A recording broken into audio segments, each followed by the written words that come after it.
Kitchen ഹാർഡ്വെയർസും details എന്ന് പറയുമ്പോൾ നമ്മൾ ഉപയോഗിക്കുന്ന ഹിഞ്ചസ് ഹെറ്റിച്ച് എന്ന് പറഞ്ഞ ബ്രാൻഡാണ്. അതാണ് അഫോർഡബിൾ ആയിട്ട് റേറ്റ്. ഒരു 15 വർഷം വാറണ്ടി ഉണ്ടോ, 1 വർഷം മാനുഫാക്ചറിങ് വാറണ്ടി, തുരുമ്പോ അങ്ങനത്തെ വല്ലതും വേണമെങ്കിൽ 1 വർഷം വാറണ്ടി. പിന്നെ ഹാർഡ്വെയർസിന് ആക്സസറീസ് ഒക്കെ ഉപയോഗിക്കുന്നത് ഹെറ്റിച്ച് ഉപയോഗിക്കുന്നത് ബ്ലം ഉപയോഗിക്കുന്നുണ്ട്. അപ്പം ഹെറ്റിച്ച് ഉപയോഗിക്കുകയാണെങ്കിൽ അവർ 15 years വാറണ്ടി കൊടുക്കുന്നുണ്ട് സ്റ്റെയിൻലെസ് സ്റ്റീൽ മെറ്റീരിയൽസിന്. പിന്നെ ബ്ലം എന്ന് പറഞ്ഞാൽ ഓസ്ട്രിയൻ പ്രോഡക്റ്റ് ആണ്, ഹെറ്റിച്ച് ജർമ്മൻ ആണ്. രണ്ടും വ്യത്യാസമുണ്ട്, രണ്ടും ഇമ്പോർട്ടഡ് ആണ്. പിന്നെ ബ്ലം ആണ് നമ്മൾ ഡയറക്റ്റ് അതിൻ്റെ OEMs ആണ്, അവർ നമുക്ക് നല്ല റേറ്റ് തരുന്നുണ്ട്. നിങ്ങൾക്ക് നല്ല അഫോർഡബിൾ റേറ്റിൽ നിങ്ങൾക്ക് തരാൻ പറ്റും. ബ്ലമ്മിൽ ചെയ്യുകയാണെങ്കിൽ വർഷങ്ങളോളം നമ്മൾ കിടന്നോളും. ഹെറ്റിച്ച് നല്ല തന്നെ.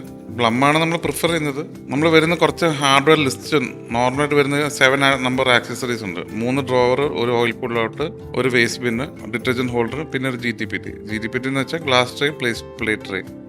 അത് ഗ്ലാസും പ്ലേറ്റും വെക്കാൻ പറ്റുന്ന ട്രേ വരുന്നുണ്ട്. ഇത്തരം കാര്യങ്ങളാണ് നോർമലായിട്ട് വരുന്നത്. പിന്നെ നമുക്ക് ആഡ് ഓൺസ് വേണമെങ്കിൽ ആഡ് ഓൺ ചെയ്യാം. ഇത് നോർമൽ ഇന്ത്യൻ സൈസ് കിച്ചണിനെ പറ്റിയൊരു ഹാർഡ്വെയർ ആണ്, മാക്സിമം യൂസ് ചെയ്യാൻ പറ്റും.